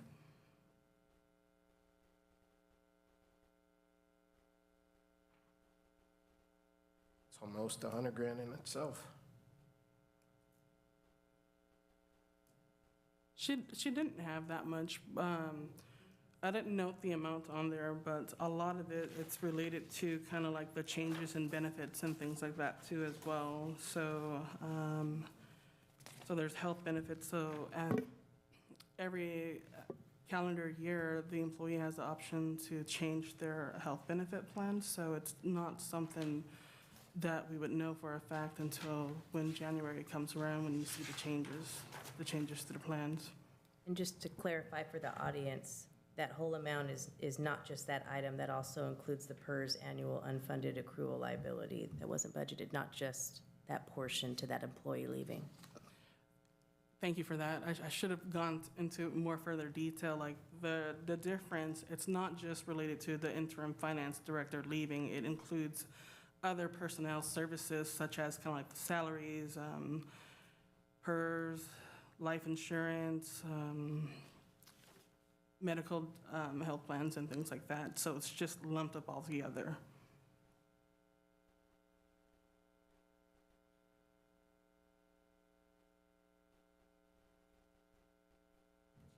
So as a question going forward, obviously we need to adjust the mid-year here, but going into next year's fiscal budget, would it make sense for the line items when it comes to health benefits to budget for worst-case scenario for every employee, for the most expensive plan, whatever it would cost us, so that we don't have a situation where we're upside down with that? And if we're on the plus side of that, conservatively, we're in good, better shape with that? Not sure what that budget line would look like. Yeah. But it's something to consider. I can definitely try to incorporate that, but the way I'm looking at, based on, history or what was budgeted, like I would like to look at things on a monthly average just to get an idea of kind of like what the increased costs are. It might be related to kind of like someone moving up from a step to another step or changes in benefits and things like that. I feel like during mid-year, as I'm new to my role, so I'm just trying to understand the whole financial management system, just to review the trends and things like that. I feel like it would be something that can be addressed more early on in the next year. Dominique, effectively, what does approving the mid-year revision do? Well, it will basically acknowledge the increases and/or decreases that are there, and all the revisions that are needed. So she provided you a list of those revisions, Yeah. So people, and so it thank you. approves those Oh, you're revisions. welcome. There was a ton of work, I'm sure, that was involved. It doesn't seem like we have an option, though, right? So those expenditures are there, and the lack of revenue is there. So Yes. it's just an acceptance of what has happened? Yes, it's given the staff the authorization to be able to do so, yes. So we go through, and so Pete goes through and she makes all those changes, and she tells you all the revisions needed from the original budget. And so it's also an indicator of things to look forward to and forecast in the next budget. I wouldn't say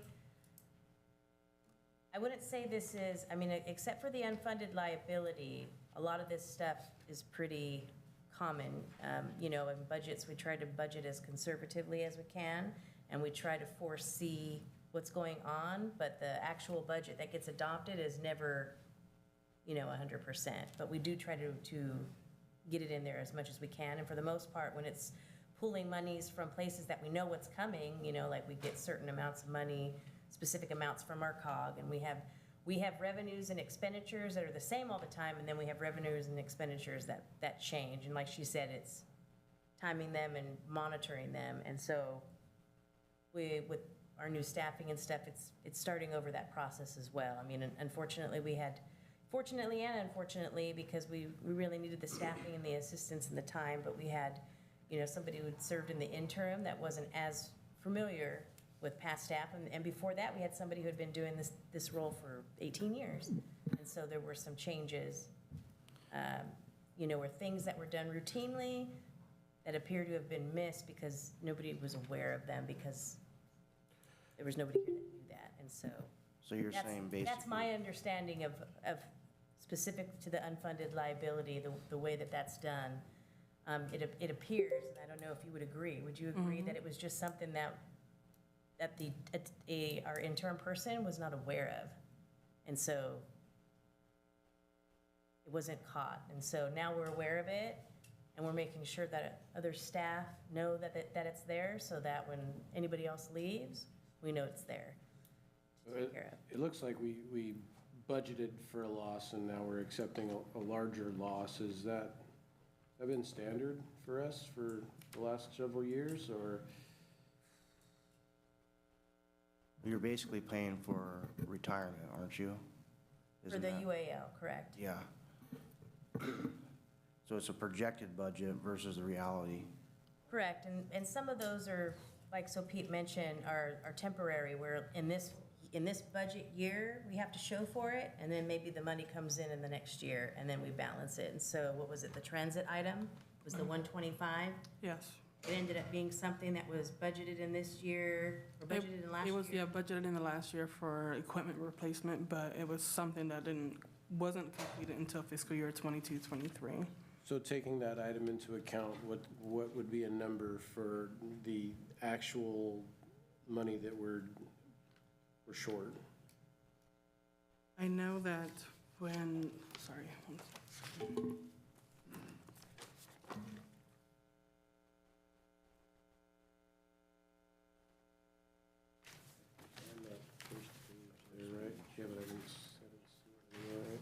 So I don't know if you have the budget book in front of you for fiscal year 22, 23, but when the budget was adopted during that time, in regards to the reserve balance, it was looking at a deficit of $123,000, 123. So with the increase, with what went to council, or what's being presented to council today, you're looking at about $300,000. So the difference between the two, it's about 175-ish? Yes, 175-ish. So like, in the general fund, a deficit. So like 1% of our budget? Is that accurate? Of our budget? Sorry, let me do the math real quick.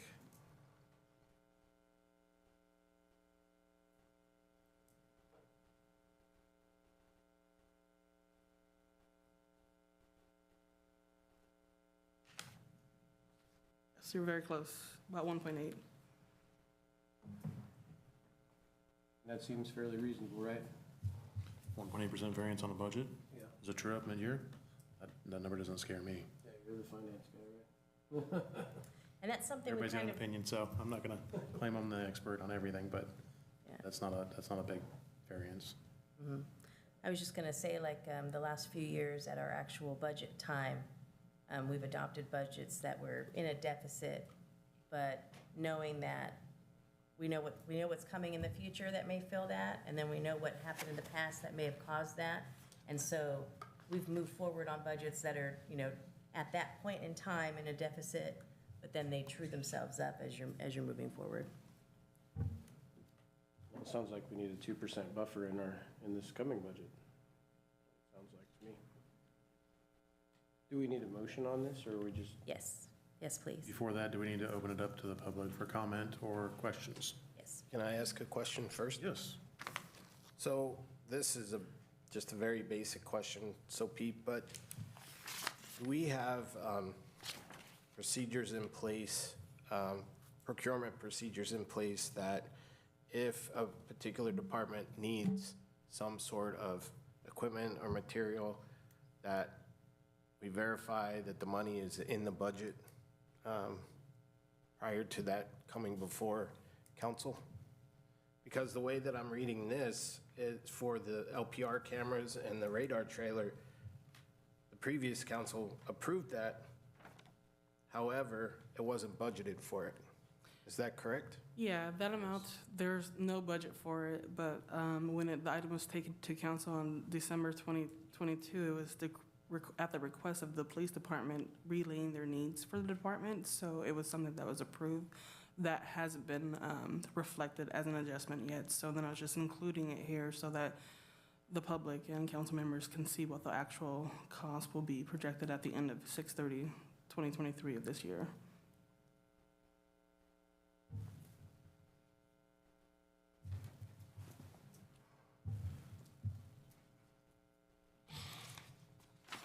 Any other questions here before we go out to the public? All right, public, if you got any questions here or anybody online?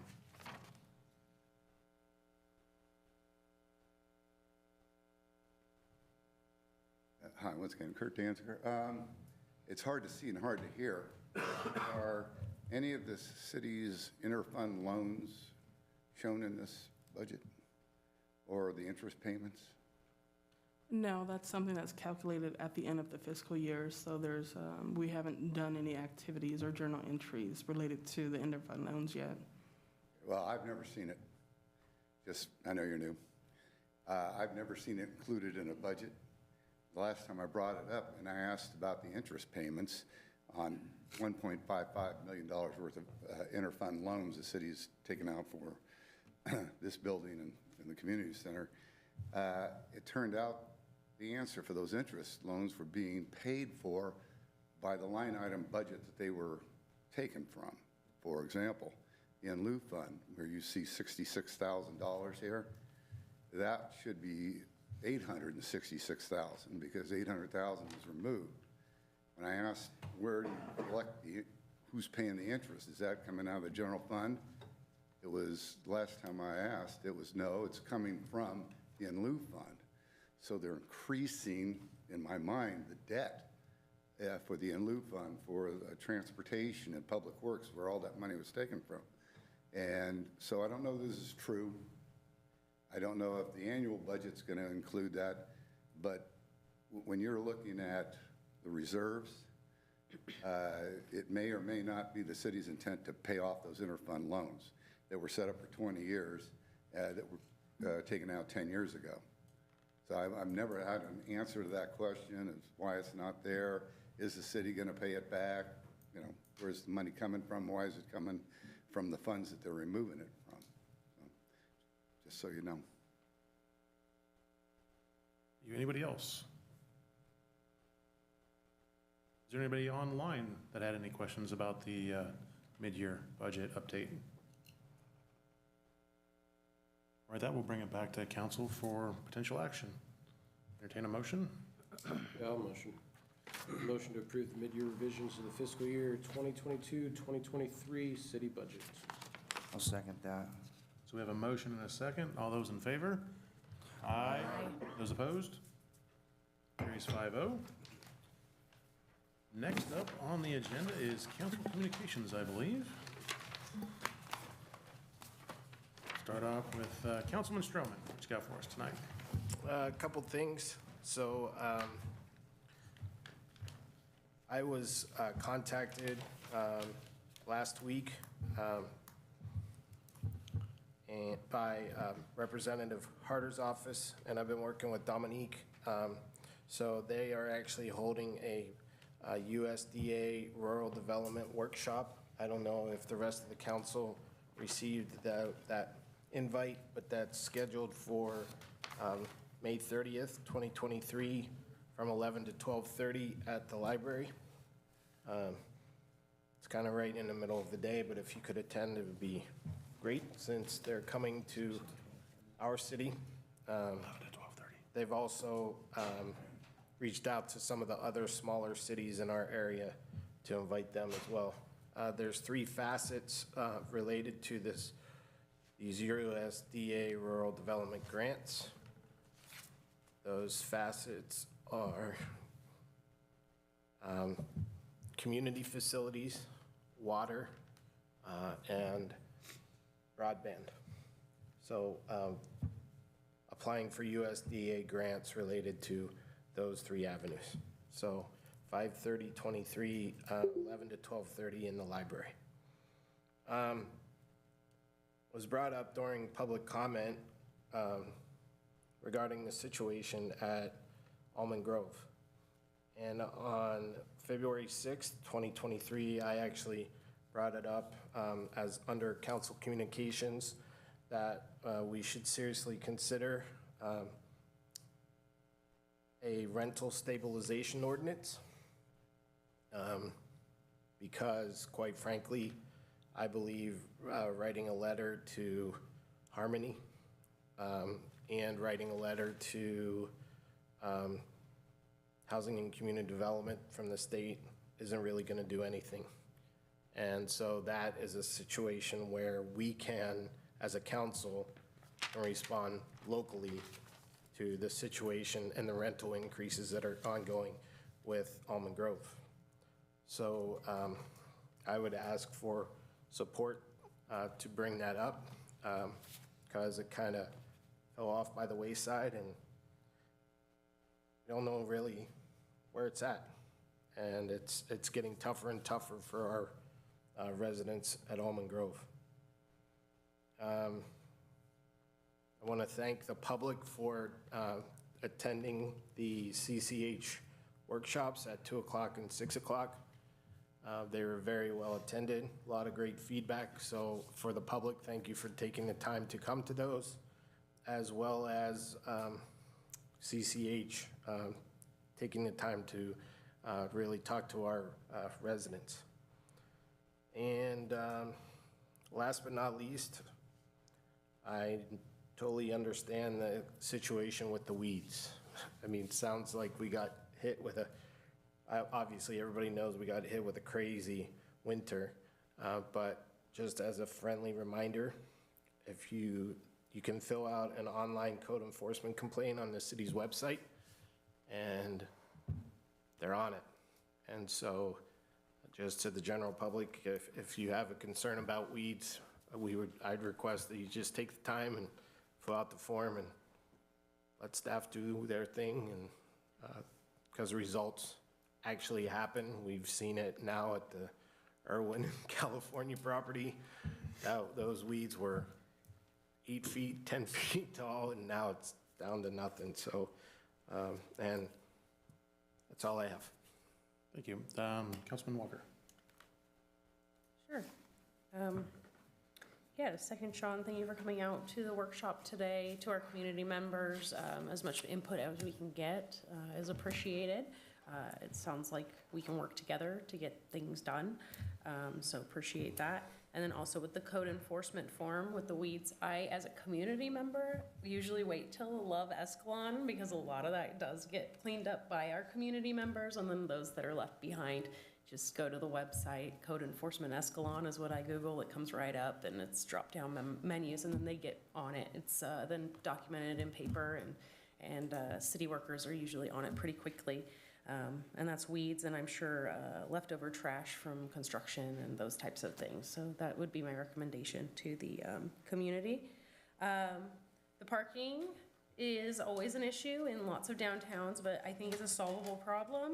The city has solved some parking issues cleverly in the past. At the recreation facility comes to mind a couple of years ago, and we found a solution to be able to have some overflow parking. I think this one we can also find some sort of solution to. Just we need to go ahead and investigate that, and appreciate Dominique getting on that as well. It did come up tonight that we did receive the $1.8 million in COVID funds. I was not here yet. So that would be an interesting thing to see where that actually did go. It does sound like it went into some planning of some projects, and I'd love to see where that actually did end up going. And then finally, we do have a budget coming up. Our budget does come up in June 20th from last year, so June, July, and we do hold a budget workshop. I'd like to request that the budget workshop be held in a separate day than the day that we are going to approve the budget. In the past, the budget workshop is like at 6, and then we go to approve it at 7. I would like it if we could discuss it and then go ahead and have some time to mull over what happens in that workshop, and on another day in the future, approve that budget, and that way we can all consider what's going into it. And that is my list of items today, except I'll see you at the farmer's market on Wednesday. It was a great turnout last time, and appreciate the community coming out. And this time I do believe there's going to be produce. And so lots of fun times were had last time, and I look forward to seeing you there. Thank you. Thank you. Councilman Engel? Yeah. Yeah, I do also want to thank everybody who came out for the workshop for the senior housing project. I do just want to reiterate a question that I asked there, and the answer to that question essentially was that there is no guarantee that that project will go to Escalon residents. Don't get me wrong. I thought it sounded like a great company. They had a great plan. They have expertise in what they do. Eventually still be a great addition to our community. But from my standpoint, it may not meet our needs as far as, I'm sorry, not that it wouldn't meet our needs, it may not meet our wants. I don't necessarily think that's a reason to X them out, though. They said they're going to come back and do some additional workshops and listen to the community. And I think we've heard from the community over and over again that we really want our folks in there. And I agree 100%. We should get first crack at that. But the way that the funding works and the programs go, there's no way to guarantee that. So do we, as a community, say no? We don't want to have any type of project in our backyard because it's not going to serve us. In my opinion, it still does. It still drives some revenue. It brings some development to town. Those potential 80 to 160 units, no, 40 to 80 units. Those people have to shop, they have to eat, they have to buy gas, all those types of things. They won't be buying a car here anymore, unfortunately. But I think there's just great things to consider. I would hope that everybody has an open mind about it and looks at it subjectively. On a professional note, I do want to apologize to the public for my inability to give 100% of my focus to this council due to an illness in my family, which I want to shift gears and talk about something personal there for a second, because it's great news and I want to shout it from the rooftops. But personally, I haven't been able to give my all to the council because my daughter was recently diagnosed with osteosarcoma. She has a type of bone cancer that was very rare. About 400 cases in the pediatric area in the country a year. The surgery that she underwent last week, there's 5 of those surgeries done in our country every year. Essentially, it was a major reconstruction of her shoulder. But the great news, I want to share this out for the people who have supported, is that they were able to remove all the cancer. The margins that they removed showed that there was no cancer in the margins, and necrosis on the cancer from the first rounds of chemotherapy showed to be that it killed 90% of that cancer. So that's fantastic. That is the absolute best news that we could have got. There's not a higher rating for the type of cancer that she got, so they grade it. They don't give it stages. They give it a grade A, which means she has a good chance of fully recovering and going on to lead a mostly normal life. So for me, that was a big hill to climb, and we've gotten past that part, and hopefully things for us personally and professionally and here at the council start to level out, and I'll be able to provide more attention to what at least a portion of the city chose me to do. And I look forward to doing that, and I look forward to her recovery. And I do thank everyone in the community that has supported us and offered prayers or services or just an ear to hear what's going on with us. So thank you to everybody, and we're all hopeful after today that the rest of the year is just going to continue to get better. And I'll yield my time. Thank you. Mayor Pro Tem Hagan, tough act to follow. Well, I'm glad I'm following it, because that's an awesome story. Yeah, fantastic. Incredible. Glad to hear everything's turned out exactly how it could, in theory, turn out. So that's awesome. As far as what I want to say, I just want to say, kind of piggyback on what you had said about CCH. Appreciate them coming out, and it's interesting to see how that will play out. As far as the weeds, obviously, we'll try our best to get those under control. I know Public Works is on it, and they're looking to get that done. Let's see here. Oh, in a couple of those sinkholes, it sounds like we have to kind of address those still, but we'll probably get to those here soon, I'm assuming, right? Yes. Okay. As far as the Catherine project, I wanted to our property, sorry, I wanted to see where we were with that. Do we have a game plan out there with, I think those trees were kind of falling over and stuff, weren't they? The last time that came to council was, I think it was right before election time. It was to discuss with the person that we were working on the orchards with. Trying to either get him to go into some type of long-term lease on that property, since we've been in leases with him in the past. And at that time, he was not interested in a long-term lease on that property if he couldn't have a long-term lease on our large property as well. It wasn't financially feasible.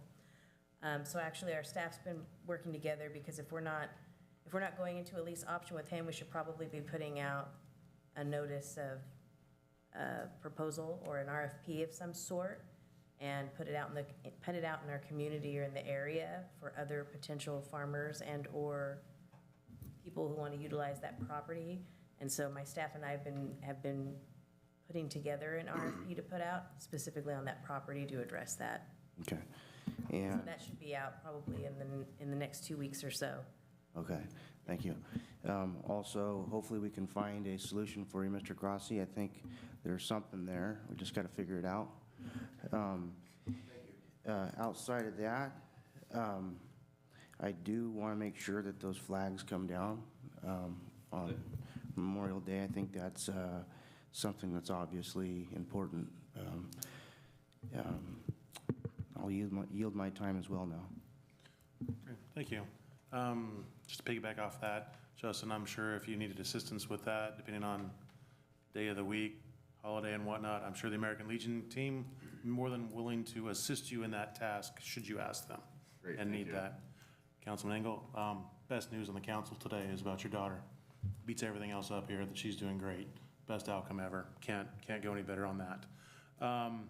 Yep, echo the same sentiments. Farmers market, be there, participate, help out those that are out there being vendors. CCH put a good program together for us. Glad they're interacting with the community. That is a great help.